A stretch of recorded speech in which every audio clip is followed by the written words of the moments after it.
ilmoitti vastaavalla Lastossa Noumaan olevan sotatilassa. Hän määräsi myöhään eilen uuden hallituksensa tekemään kaikkeensa, jotta se voittaisi taistelut kapinallisia vastaan. Syyrian armeija ja kapinalliset ottivat eilen rajusti yhteen. Pääkaupungin Damaskoksen liepeillä käyty taistelu oli yli vuoden kestäneen konfliktin pahin. Syyrialaisesta ihmisoikeusjärjestöstä sanotaan, ettei armeija ole aiemmin käyttänyt tykistöä yhtä lähellä Damaskosta. Ihmisoikeusjärjestön mukaan eilen kuoli yli 110 ihmistä eri puolilla Syyriaa.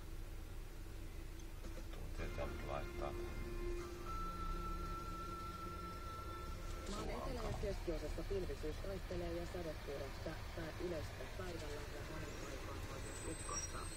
Pohjoisessa pohjoistuuli voimistuu, sää pilvistyy ja sateet tulee Mikä se on?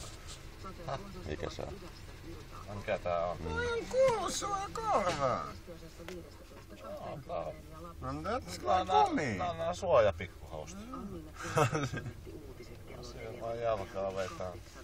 Hyvää huomenta Radio Novasta. It's not even surprise if Damien Coco start walking with these kind of omat stringit käytännössä. Sitä? Sitten kun menee likaksi ja nää vitti piettää, niin sitten voi pistää niinku naamaa. Even putting also to one on that, it's better smelling than.